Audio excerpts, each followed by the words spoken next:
여러분, 오늘 제가 들려드릴 이야기는 솔직히 말씀드리면 대본 쓰다가 제 손이 떨렸습니다. 분노가 올라와서요. 남편이 아내 몰래 무속인을 찾아갔습니다. 목적이요? 이혼굿. 아내와의 인연을 끊어달라고. 그런데 그게 끝이 아니었어요. 그 무속인이랑 눈이 맞아버린 겁니다. 우리는 운명이야. 하면서요.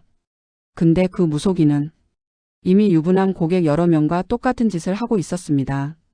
남편은 그냥 리스트 중 한 명이었던 거예요. 그리고 이혼 법정. 아내가 조용히 서류를 꺼냅니다. 카드 내역, 계좌, 이체, 문자, 메시지. 전부 다 갖고 있었습니다. 오늘 이 이야기 끝까지 들어보시면 아마 여러분도 저처럼 손이 떨리실 겁니다. 분노로요. 그리고 마지막엔 속이 확 뚫리실 거예요. 잠깐 본격적으로 시작하기 전에 이런 이야기 앞으로도 계속 가져올 건데요. 아직 구독 안 하신 분들 지금 이 순간 구독 버튼 한 번만 눌러주세요. 알림 설정까지 해두시면 이런 이야기 올라올 때마다 바로 받아보실 수 있어요. 그리고 오늘 영상 끝까지 보시고 나서 좋아요 한 번씩만 눌러주시면 저한테 정말 큰 힘이 됩니다. 댓글로 여러분 생각도 꼭 남겨주세요. 오늘 이야기 들으시면 댓글 안 남기고는 못 베기실 거예요. 장담합니다. 자, 그럼 시작할게요. 여러분 혹시 주변에 이런 사람 있으신가요? 뭔가 잘못되면 항상 남 탓, 일이 꼬이면 환경 탓, 인생이 안 풀리면 옆에 있는 사람 탓. 오늘 이야기의 남편, 그를 편의상 준혁이라고 부르겠습니다. 준혁은 바로 그런 사람이었습니다. 준혁과 아내 지은이 결혼한 건 지금으로부터 약 15년 전이었습니다. 처음엔 그래도 괜찮았어요. 평범한 신혼, 작은 아파트, 서로 아끼는 부부. 지은은 결혼 초 남편이 가끔 나는 왜 이렇게 운이 없냐고 툴툴거릴 때도 그냥 넘겼습니다. 힘든가 보다. 위로해줘야지. 그게 지은의 마음이었어요. 그런데 시간이 지날수록 그 툴툴거림이 진화하기 시작했습니다.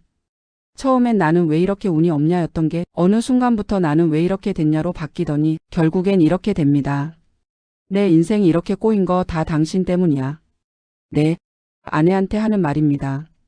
준혁은 직장에서 승진을 못했습니다. 이유가 뭐냐고요? 지은 때문이랍니다. 당신이 내 기를 죽여놔서 내가 회사에서도 기가 안 산다고. 사업을 한번 시도했다가 실패했습니다. 이유가 뭐냐고요? 지은 때문이랍니다. 당신이 자꾸 반대해서 내 의지가 꺾였다고. 친구들이랑 사이가 멀어졌습니다. 이것도 지은 때문이랍니다. 당신이 집에 못 오게 해서 인간관계가 다 끊어졌다고. 지은이 반박을 하면요. 준혁은 이렇게 말했습니다. 또 나한테 상처 주는 거야? 나는 상처받은 사람이라고. 당신은 왜 이렇게 나를 힘들게 해? 지은이 조용히 있으면요. 왜 말을 안 해? 무시하는 거야? 나를 투명인간 취급하는 거야? 지은이 뭔가를 해줘도 이미 너무 늦었어. 뭔가를 안 해줘도 역시 당신은 나한테 관심이 없어. 여러분, 이게 뭔지 아시죠? 가스라이팅입니다. 상대방이 어떻게 해도 항상 자신이 피해자가 되는 구조. 지은은 15년 동안 이 안에 갇혀 있었습니다. 그나마 지은이 버틸 수 있었던 건 아이들 때문이었습니다. 초등학생 딸 둘. 애들 아빠인데. 조금만 더 참자. 그 말을 속으로 수천 번 되뇌었겠죠. 그런데 준혁의 불만은 점점 더 구체적이고 점점 더 황당한 방향으로 흘러갑니다. 어느 날부터인가 그는 이런 말을 하기 시작했어요. 나는 원래 이런 사람이 아니었어. 결혼하고 나서 이렇게 된 거야. 당신이 내 인생에 들어온 게 잘못이었어. 우리 둘이 뭔가 맞지 않는 인연인 것 같아. 지은은 그 말이 너무 아팠다고 했습니다. 하지만 그때까지만 해도 몰랐어요. 남편이 그 뭔가 맞지 않는 인연이라는 말을 어디서 확인받으려 했는지를.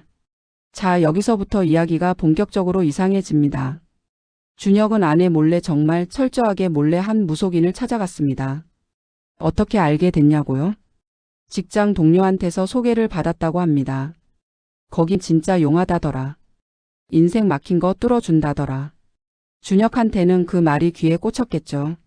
왜냐면 그는 이미 자신의 인생이 막힌 원인을 알고 있었으니까요. 지은 때문에. 처음 그 무속인을 찾아갔을 때 준혁은 이렇게 말했다고 합니다. 제 인생이 결혼하고 나서 완전히 꼬였어요. 아내가 제 기운을 다 빨아먹는 것 같아요. 어떻게 좀 해주실 수 있나요? 무속인 편의상 선녀라고 하겠습니다. 물론 선녀랑은 거리가 멀지만 선녀는 준혁의 말을 들으며 고개를 끄덕였습니다. 그리고 눈을 감고 한참 뭔가를 중얼거리더니 낮고 확신에 찬 목소리로 말했습니다. 두 분은 전생 악연입니다. 이번 생에서 반드시 정리하셔야 합니다. 안 그러면 평생 이 굴레에서 못 벗어나세요. 여러분 이 말 들었을 때 준혁의 반응이 어땠을 것 같으세요? 반박했을까요? 그게 무슨 말이에요? 증거가 있나요? 했을까요? 아닙니다. 준혁은 눈물을 흘렸다고 합니다. 아, 역시 그랬던 거구나. 내가 느낀 게 맞았어. 15년 동안 쌓아온 나는 피해자야라는 확신이 그 한마디에 완전히 정당화된 거예요. 그날 이후로 준혁은 선녀를 자주 찾아갔습니다. 처음엔 일주일에 한 번, 나중엔 2, 3일에 한 번. 이유는 이혼굿을 진행하기 위해서였습니다. 인연을 끊는 굿. 아내와의 악연을 이번 생에서 정리하기 위한 굿. 돈이 얼마나 들었냐고요? 첫 상담에 30만 원.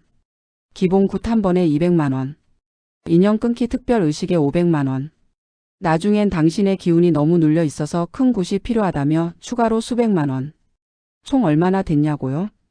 나중에 법정에서 밝혀지는데요. 약 2,800만 원. 그런데 여러분 더 황당한 게 뭔지 아시죠? 이 돈이 어디서 나온 건지. 준혁은 부부 공동 계좌에서 조금씩 아주 조금씩 빼갔습니다. 생활비 계좌에서. 아이들 교육비로 모아두던 적금을 살짝 깨서. 심지어 지은 명의로 된 카드를 부부 공동으로 쓰던 카드를 몰래 사용하기도 했습니다. 나중에 지은이 카드 명세서를 보고 이상한 걸 느꼈는데 준혁은 이렇게 말했습니다. 아 그거? 회식비야. 접대비. 지은은 그냥 넘어갔습니다. 그때까지만 해도. 자 이제 진짜 막장이 시작됩니다. 여러분 준비되셨어요? 준혁이 선녀를 처음 만난 지 약 2달이 지났을 무렵이었습니다. 굿도 몇 번 했고 상담도 수십 번 했고 돈도 꽤 많이 썼습니다. 그날도 준혁은 상담 자리에서 신세 한탄을 늘어놓고 있었어요. 아내가 저를 너무 힘들게 해요. 제 꿈도 제 미래도 다 막아놓은 것 같아요. 저는 정말 불행한 사람이에요. 선녀가 조용히 들어주다가 말했습니다. 많이 힘드셨죠? 그 말 한마디에 준혁은 또 눈물을 보였습니다. 그리고 선녀가 이렇게 말했습니다. 이번 생엔 새로운 인연이 들어올 것입니다. 그 인연이 당신의 진짜 인연입니다. 기다리세요. 준혁의 눈빛이 달라졌습니다. 어떤 인연이요? 언제 오는 건가요? 이미 가까이 있을 수도 있습니다. 여러분 여기서 잠깐. 이미 가까이 있다는 말을 들은 준혁이 누구를 떠올렸을 것 같으세요? 그 공간에서 자기 말을 진심으로 들어주는 사람. 자기가 힘들다고 하면 많이 힘드셨죠라고 공감해주는 사람. 자기 인생에 막힌 이유를 아내 탓으로 확인해준 사람. 바로 선녀였습니다. 이후로 두 사람의 만남은 조금씩 변해갔습니다. 상담이 끝나도 자리를 쉽게 뜨지 않게 됐고 선녀가 오늘은 제가 밥을 먹어야 해서요라고 하면 준혁이 같이 먹어도 될까요? 라고 했고 밥을 먹으면서 상담 얘기는 사라지고 개인적인 이야기들이 오가기 시작했습니다. 선녀도 적절히 자기 얘기를 꺼냈습니다. 저도 힘든 게 많아요. 이 일 하면서 사실 외로울 때가 많거든요. 제가 다른 사람들 인연은 다 잘 봐주는데 정작 제 인연은 잘 안 보여요. 준혁은 완전히 넘어갔습니다. 어느 날 밤 준혁은 지은에게 늦는다는 문자 하나만 남기고 선녀와 저녁을 먹었습니다. 그리고 그날 밤 선을 넘었습니다. 집에 돌아온 준혁의 표정이 달랐다고 합니다. 뭔가 결심한 사람처럼. 들뜬 것 같기도 하고 조용한 것 같기도 한. 지은이 물었습니다. 무슨 일 있어요? 준혁이 말했습니다. 아무것도 아니야. 피곤해. 그로부터 한 달 뒤. 준혁은 지은에게 이혼을 요구했습니다. 이유가 뭐냐고요? 우리는 맞지 않는 사람이야. 서로를 위해서 그게 나아. 지은은 충격을 받았습니다. 하지만 그 충격은 곧 의심으로 바뀌었어요. 맞지 않는 사람? 갑자기? 왜 갑자기? 지은은 조용히 뭔가를 시작했습니다. 자, 여기서 이야기가 반전됩니다. 그리고 이 반전이 제가 오늘 이야기에서 가장 통쾌하면서도 가장 처참한 부분입니다. 지은은 준혁이 이혼을 요구한 직후부터 조용히 움직이기 시작했습니다. 감정적으로 울고불고하거나 매달리거나 싸우거나 그런 거 없었습니다. 그냥 조용히 카드 명세서를 처음부터 다시 훑었습니다. 계좌 이체 내역을 뽑았습니다. 남편 휴대폰 잠금을 풀 수 있었습니다. 비밀번호가 결혼기념일이었거든요. 을 조심스럽게 확인했습니다. 그리고 지은은 알게 됐습니다. 남편이 2,800만 원 가까이를 한 곳에 쏟아부은 것을, 그곳의 이름과 주소를, 그곳에서 주고받은 문자들을. 문자 내용이 어땠냐고요? 오늘 많이 힘드셨죠? 준혁 씨 생각 중이에요. 선생님 저도요. 선생님이 제 진짜 인연인 것 같아요. 이번 주에 또 볼 수 있죠? 당연하죠. 기다릴게요.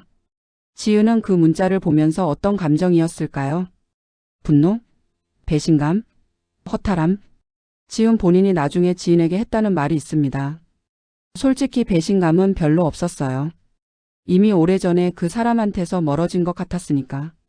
근데 웃긴 건 내 카드로 그걸 했다는 거. 그건 좀 어이가 없었어요. 지은은 거기서 멈추지 않았습니다. 그 무속인 선녀에 대해서 직접 조사하기 시작했습니다. 그리고 여기서 진짜 폭탄이 터집니다. 선녀 주변을 조금만 파고 들어가니까 비슷한 이야기들이 나오기 시작했습니다. 카페 후기들, 온라인 커뮤니티의 제보들, 심지어 선녀한테 갔다가 피해를 봤다는 사람들의 모임까지 있었습니다. 패턴이 있었습니다. 타깃은 주로 결혼에 불만이 있는 중년 유부남. 과정은 항상 비슷했습니다.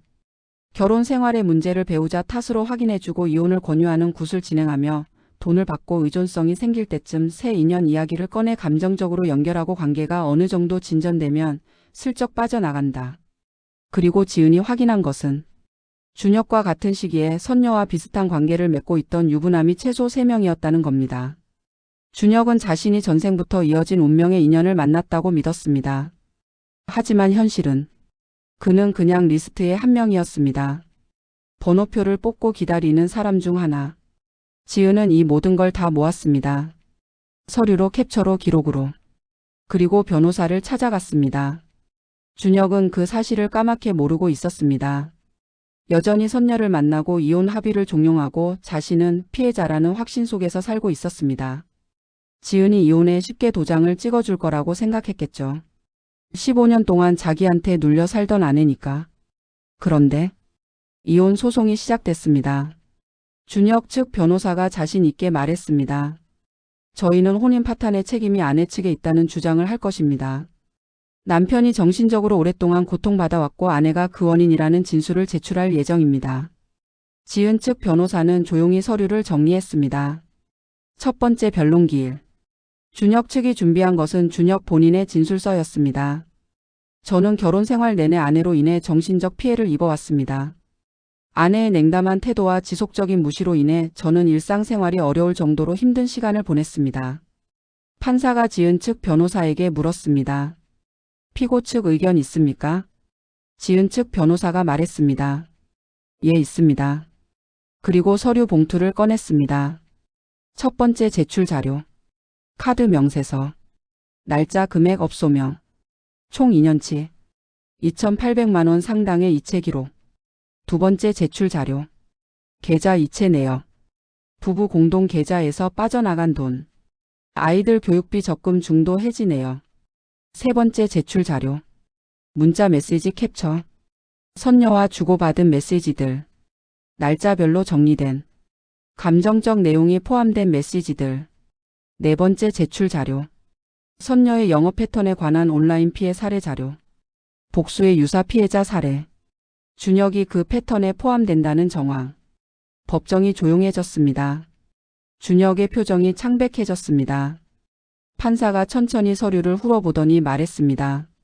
원고가 제3자와 부적절한 관계를 유지한 사실이 객관적 증거에 의해 상당 부분 소명됩니다. 또한 부부 공동 재산에서 배우자 동의 없이 상당한 금액이 인출된 사실도 인정됩니다. 혼인 파탄의 주된 기책 사유는 원고에게 있다고 판단됩니다. 준혁 측 변호사가 당황하며 말했습니다. 잠깐 이해 있습니다.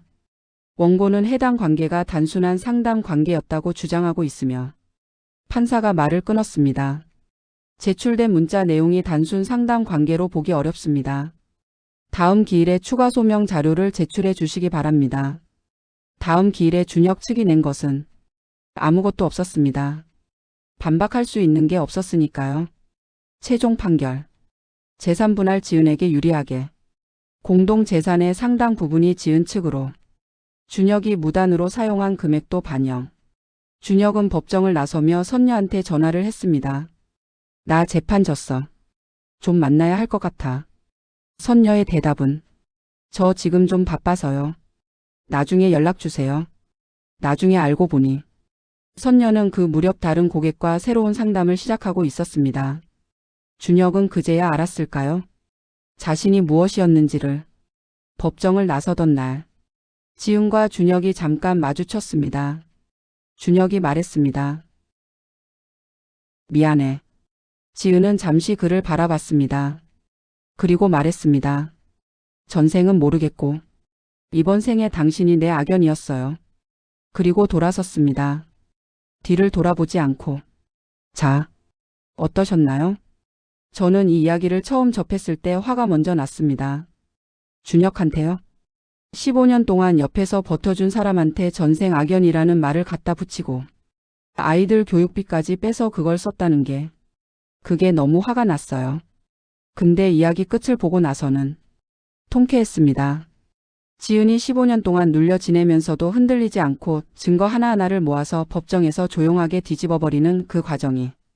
그리고 마지막 그 한마디. 전생은 모르겠고 이번 생에 당신이 내 악연이었어요. 이 말이 왜 이렇게 통쾌하냐면 15년 동안 남편이 아내한테 했던 말을 아내가 그대로 돌려줬기 때문이에요. 단 한 문장으로. 여러분, 인생에서 진짜 무서운 건 큰 소리로 싸우는 사람이 아닙니다. 조용히 기록하는 사람이에요. 조용히 모으는 사람. 조용히 준비하는 사람. 지은이 꼭 잘 살았으면 좋겠습니다. 아이들이랑. 오늘 이야기는 여기까지입니다. 어떠셨나요? 댓글로 꼭 알려주세요. 준혁한테 한마디 하고 싶다 하시면 댓글로 실컷 해주세요. 저도 같이 공감하겠습니다.